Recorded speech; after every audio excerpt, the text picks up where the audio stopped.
Olá, olá, você aqui do Live Basketball BR. Chegamos para mais um vídeo aqui no canal. Muito prazer falar com você. Eu sou Rodrigo Lazzarini, com um convidado hoje mais que especial. Estamos também, Guilherme Maia, Leonardo Sasso aqui com a gente. Camilo Pinheiro Machado, Camilo correspondente do Grupo Globo nos Estados Unidos. Camilo, tudo bom com você? E aí, beleza, Laza? Prazer aqui conversar com vocês, com o Maia, com o Sasso. Muito feliz de estar participando aí, Laza. Muito bom. Sassinho, tudo certo? Tudo tranquilo, Laza. Prazer aí que o Camilo esteja conosco nesse vídeo especial para falar do retorno da NBA, né? Momento feliz para a gente, né? Depois de tanto tempo sem jogos de basquete, a NBA se aproxima de um retorno e a gente fica muito feliz com isso. Exatamente. Guilherme Maia, tudo bom com você? Tudo certo, Lázaro, tudo certo. Muito bom estar aí com você, com o Sasso, precisa cortar o cabelo gentilmente. E o Camilo, né? Muita elegância, direto dos Estados Unidos aqui com a gente. Galera que está acompanhando, já clica no curtir aí. E ó, ative as notificações, porque a gente está soltando vídeo todo dia para você receber as novidades do basquete. Ative as notificações. Agora, o seu caso com o Camilo é um caso de amor que vem desde o ano passado, um dos momentos mais especiais da sua vida, né, Lazar? Um dos momentos, o Camilo sabe disso, que foi um dos momentos mais especiais da minha vida, com certeza. E foi engraçado porque quando o Camilo estava nos Estados Unidos também descobriu, né, Camilo, que você ia ser pai. Na verdade, já estava quase nos finalmente ali, né?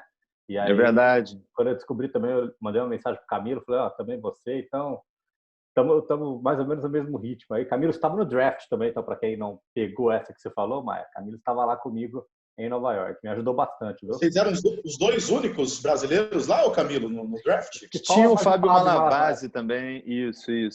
Mas Éramos nós, e eu estava, na verdade, a gente estava em equipe, né? Eu estava com o Guilherme Roseguini, grande companheiro de esporte lá do escritório de Nova York. Eu falo lá do escritório de Nova York porque eu não estou em Nova York, eu estou em St. Simons, na Geórgia, no sul dos Estados Unidos. Estamos passando a quarentena aqui e daqui a pouco estamos voltando para Nova York. Daqui a algumas semanas, 2 semanas, estamos voltando para Nova York.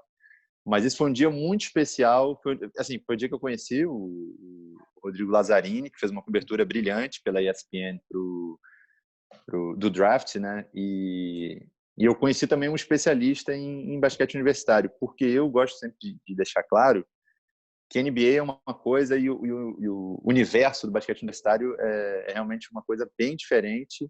Eu não acompanho, eu acompanho só as principais partidas, quando tem algum time se destacando muito.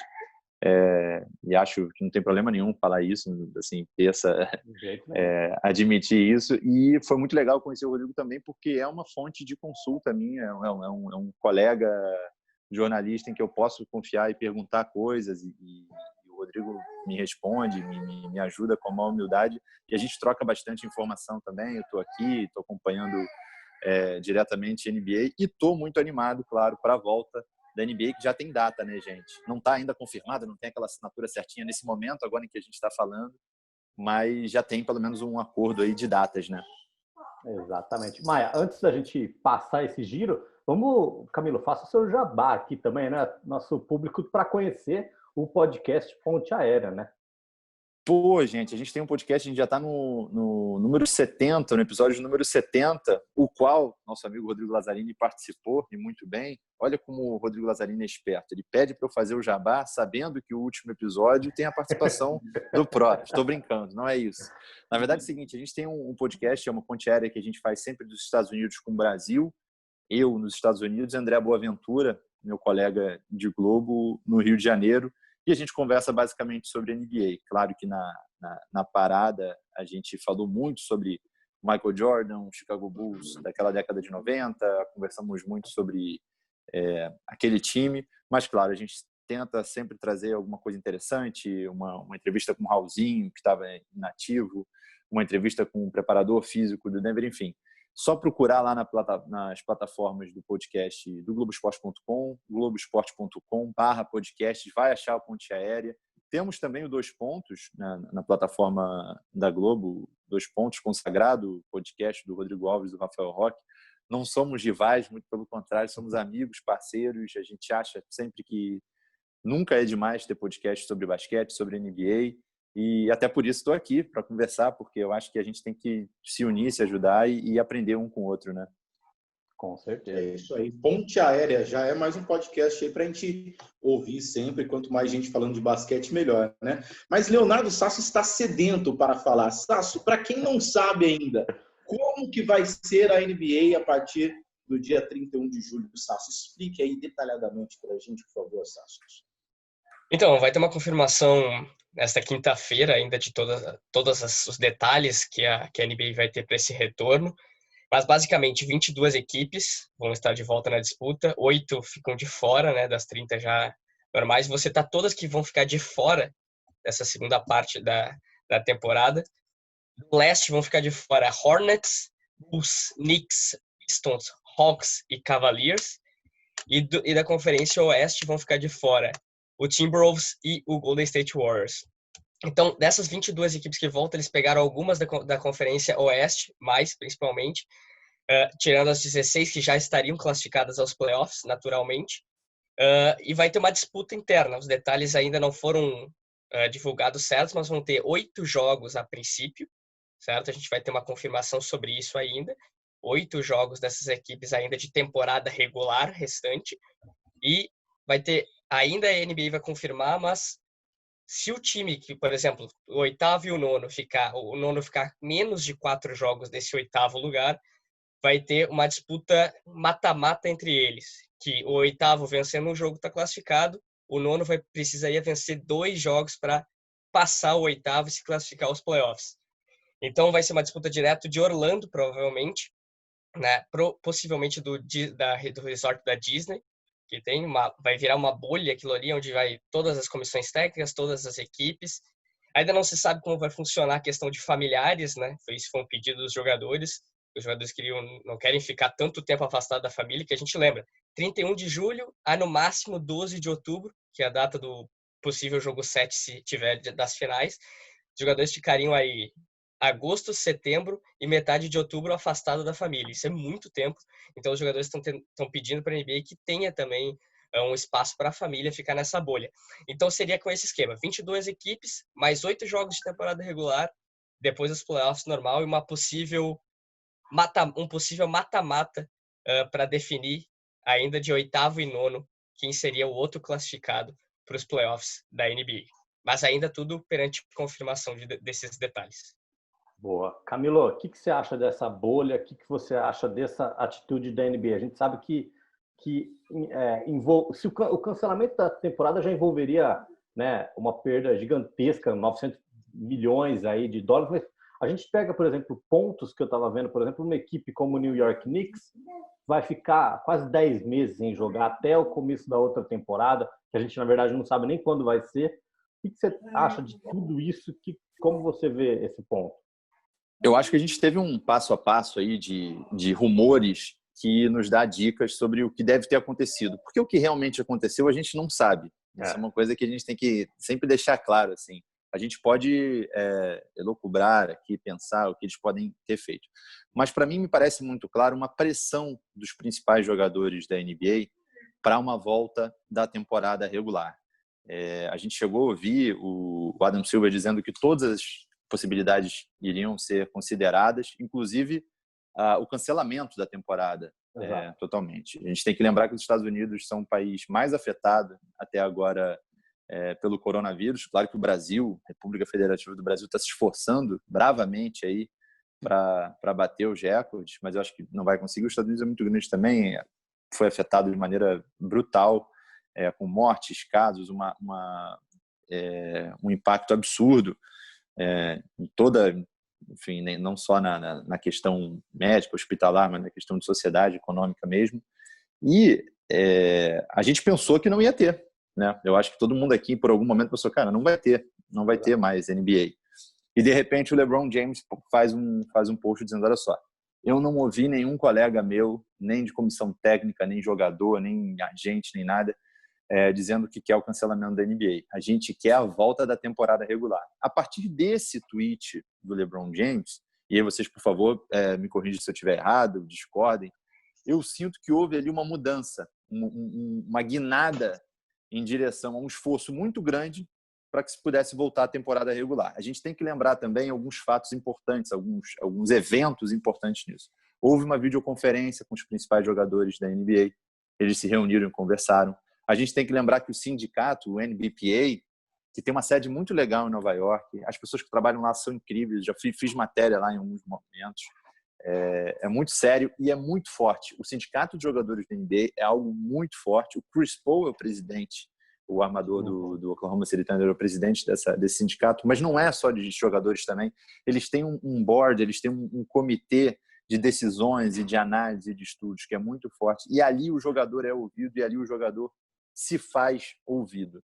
Então, para mim, ficou muito claro que os principais jogadores forçaram a NBA a fazer essa estrutura muito difícil de fazer. Eu acho que nas últimas 2 semanas talvez tenham sido as semanas mais difíceis e trabalhosas da vida do Adam Silver e da comissão dele, porque você tem que montar de uma hora para outra uma bolha na Disney. A gente tem que lembrar também que a Disney, ela é a detentora máxima do broadcast dos principais esportes americanos, tanto do UFC quanto da NBA, por causa da ESPN.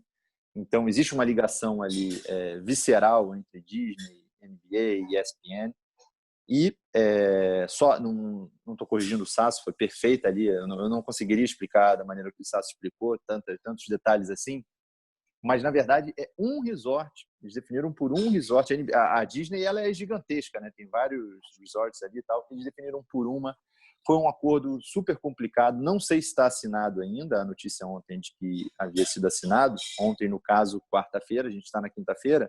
Mas são 1000 exemplos, são 1000 detalhes para eles poderem ver. Todos os jogadores, comissões técnicas, todo mundo vai ser testado diariamente para o Covid. E aí, eu passo a bola para vocês e quero saber o que vocês acham. Aí teve uma questão muito importante. Os jogadores, todo mundo que entrar nessa bolha vai ter que assinar muitos termos de responsabilidade, né? Porque vai estar ali se expondo a riscos, né? E se algum jogador ou se algum integrante de comissão técnica ou de operações da NBA, por exemplo, testar positivo, imagina, 5 jogadores testaram positivo na primeira semana, 10 jogadores testaram positivo na primeira semana. Isso é um fato de impacto, né? E pode acontecer, é totalmente possível. A NBA vai continuar, as partidas vão continuar, e esses membros, esses integrantes aí das equipes, das comissões técnicas, eles serão isolados, tratados, claro, com acompanhamento pela NBA, mas os jogos, as partidas vão seguir. Quero saber o que vocês acham disso. A gente até fez essa semana, Camilo, uma entrevista exclusiva com o Scott Machado, que jogou na Austrália a temporada passada. O Scott falou: eu estou nos Estados Unidos, estou na Carolina do Norte, estou treinando porque eu quero uma brechinha aí nessas finais da NBA, porque pode ser que tenha algum jogador que pegue Covid aí, tenha que sair, a NBA precisa de jogador para repor. Eu estou treinando visando isso. Ou pode ser que alguém se apresente numa forma física não ideal. Eu estou esperando uma brechinha aí. Eu acho que esses 8 jogos que vamos ter antes dos playoffs, eu acho que é bom para dar ritmo para os jogadores, para eles poderem ter um ritmo melhor.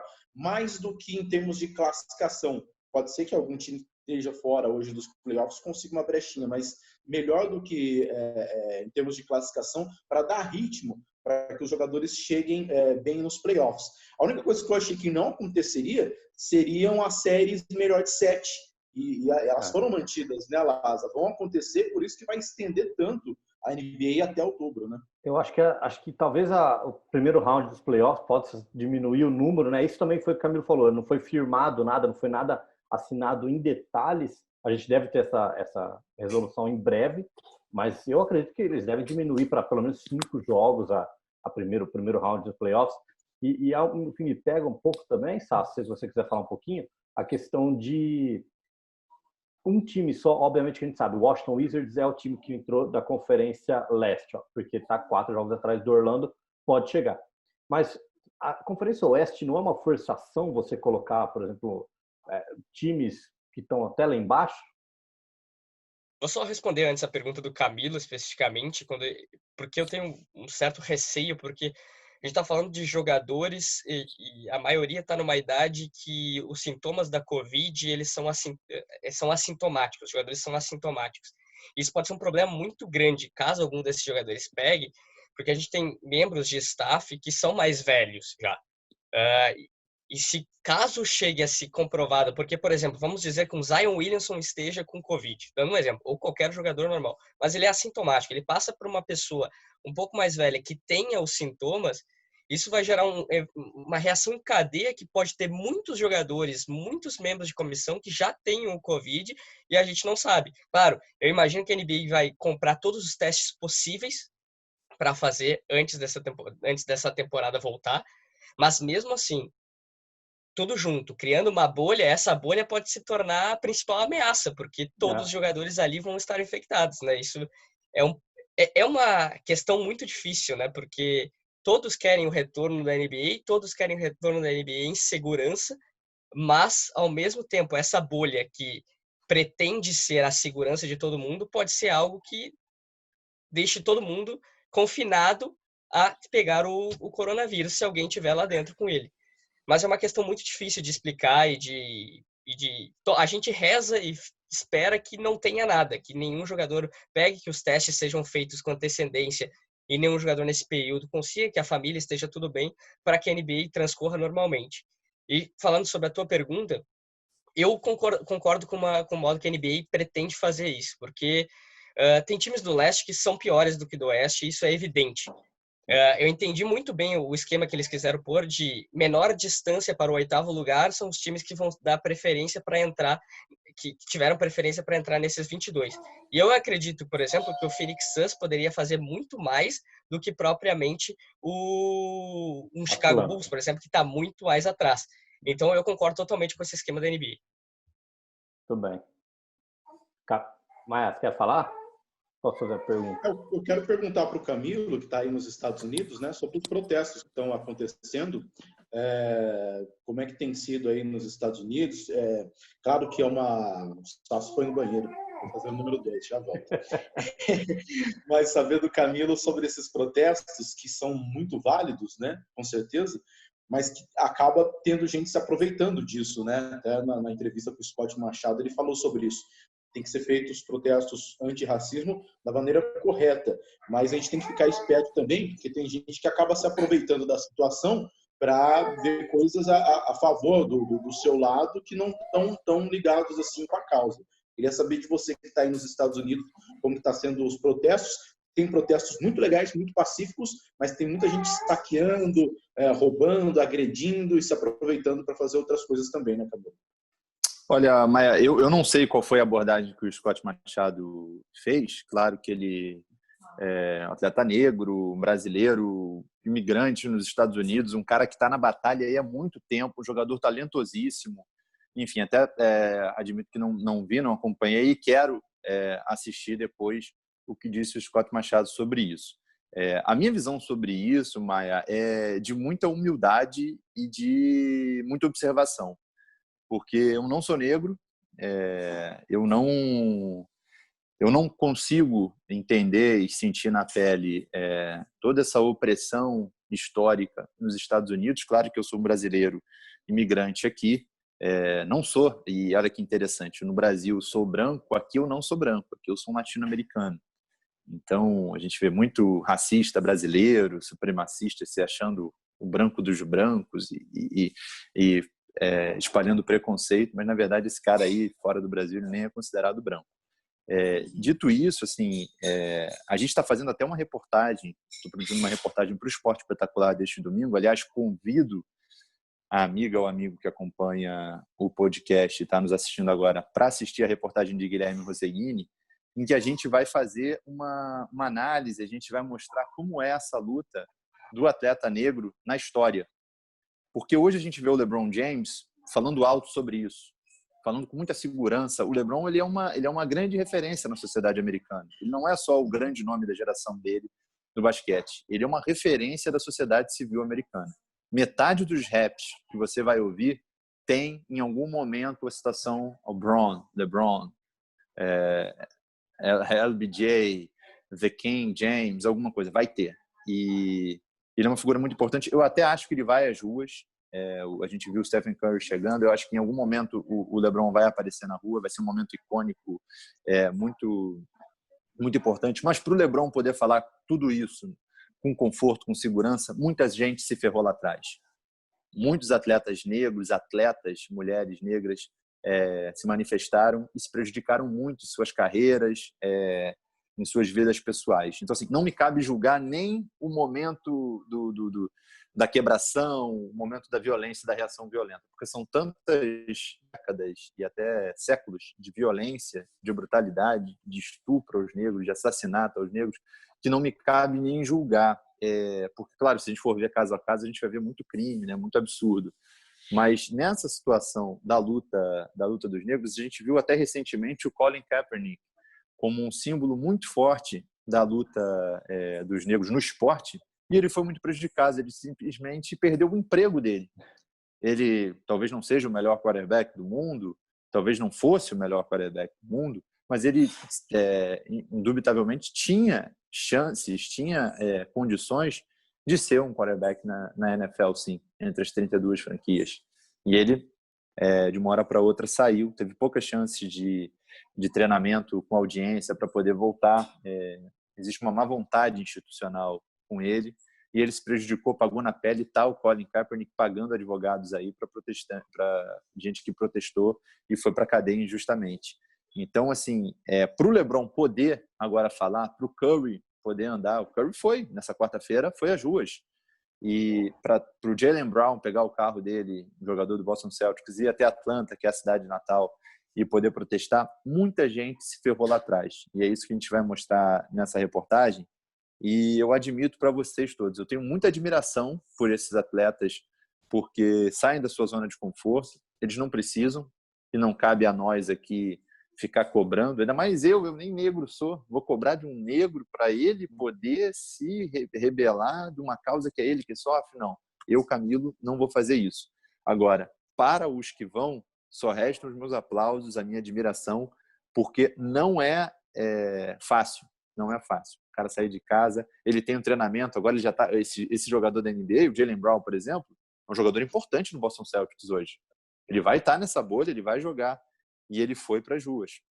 E ele não está pensando. Ele tem um jogador com 23 anos, com uma consciência política, uma consciência de cidadania absurda, está nas ruas, está se expondo ao coronavírus, e também é um cálculo, e pode ser uma discussão aí. Tem que ir no protesto, mas vai piorar a pandemia. Ele foi, por uma causa que ele considera maior.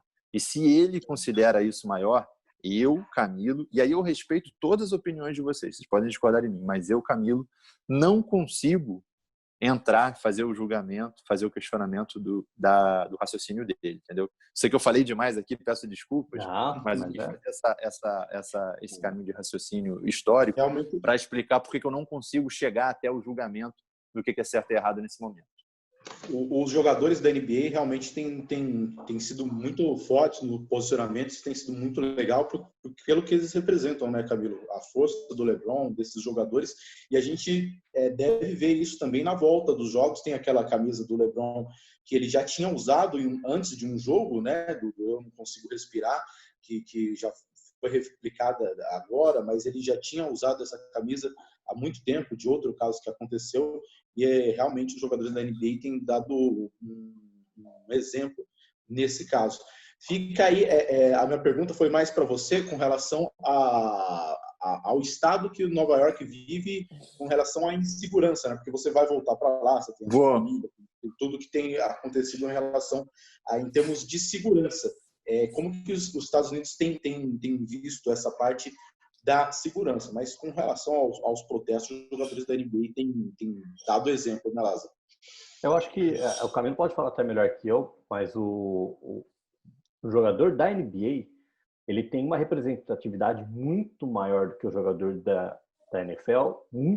A NBPL, né, é muito mais forte do que a Associação dos Jogadores de Beisebol, por exemplo, que a gente sabe que é um esporte também amado pelos americanos, né? A NBA está conseguindo resolver, ela está saindo na frente mais uma vez, porque ela está conseguindo resolver e ir para o jogo. A gente sabe que o beisebol tem muito menos contato e a MLB não sabe nem o que vai fazer ainda, né? Desculpa, não sei se cabe na minha parte, mas assim, as outras ligas estão enroladas. Todas as ligas estão enroladas. A MLB já deveria ter se iniciado, não começou ainda. Existe uma grande discussão sobre como vai ser essa volta. Eu acredito que até o fim do ano, sim, vai ter. Existe uma discussão sobre uma diminuição no número de partidas, né? MLB são 126 partidas, eu acho. Posso estar errado, são 126 partidas. Tem jogo todo dia. Às vezes tem dia que tem 2 jogos. O time joga 2 vezes beisebol. Um negócio insano, absurdo. Só que esse número de partidas mudando na MLB já muda toda a dinâmica do pitcher, do lançador, porque tem um revezamento do pitcher. O principal pitcher de cada time não joga todo o jogo. Então, isso aí para as comissões técnicas é uma situação tão inédita que não tem nem software que dê jeito. É uma coisa muito maluca. Aquilo ali é uma coisa... E o beisebol é um esporte, a liga, a MLB, é o espírito do esporte americano, né? É o mais antigo, e é o mais americano, se a gente parar para pensar, né? Que é o beisebol. E pensando na NFL, aí sim, aí eu acho que eu posso fazer uma aposta com vocês aqui. Eu não tenho muito dinheiro, eu aposto $3 com vocês. $2. Tá valendo R$50 já, isso aí tá bem. $2, eu sei, $2. $3 eu já não tenho $2. Eu aposto que a NFL não vai mudar nenhuma data, vai ter todas as partidas, tudo com público, sem público, né, fechado, os jogadores... Porque a NFL é muita gente, né? Os elencos são gigantescos, as comissões são gigantescas. Eles vão diminuir o número da comissão, como todo mundo está fazendo. Eles vão diminuir os números de staffs técnicos de operações da NFL e eles vão... Cada time vai fazer 16 partidas, temporada regular, e tudo vai acontecer normalmente. Porque o League Pass vai bombar, tá todo mundo sedento por ver a Public TV, né, que a gente chama, que são você liga na TV aqui domingo, durante a temporada regular da NFL, tem 3, 4 jogos. Como se fosse a Globo, a Record, Rede TV e SBT e Bandeirantes, todo mundo mostrando a NFL. É um negócio assim, é o grande esporte, é a grande liga, quer dizer, o grande esporte. A gente gosta de basquete, de NBA, né? Mas a grande liga do país é a NFL. De audiência, de consumo, de público, de tudo.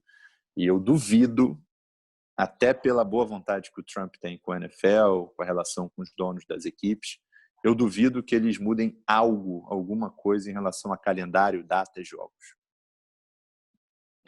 Lembrando que a NFL volta em setembro, né? Setembro voltam os jogos da NFL. A expectativa é que a situação esteja melhor. Quem voltou antes de todo mundo foi o UFC, né? Mas o UFC é muito mais fácil a logística, muito menos gente, né? Mas legal demais esse papo com o Camilo para ele dar essa visão para a gente direto dos Estados Unidos, né, Lázaro? Exatamente. Bom, Camilo, eu queria te agradecer. Eu sei que senão a gente vai estourar o tempo aqui, né, do nosso querido Zoom. Peço até desculpas para o Sasso também, que a colocação do Sasso foi aquela assim, ó, coloca uma vez, vai fazer, ele colocou uma vez e engravidou já, né? Porque ele falou um pouco e já foi. Então, tá bem, o menino Sasso. Camilo, eu queria te agradecer de coração, cara, de verdade, pelo seu tempo aí que você cedeu pra gente. E, obviamente, te convidar para voltar mais vezes aqui no nosso... Estamos aí, cara. Estamos aí. Para mim, um prazer imenso. Gostaria de agradecer aí, Sasso, Maia, e vou começar a acompanhar bastante vocês. Quero ver essa entrevista do Scott Machado e quero ver mais para frente aí tudo que vocês vão falar nessa volta da NBA aí. Muito obrigado pela oportunidade. Com certeza, Maia. Obrigado, viu, Maia? Obrigado, Sasso.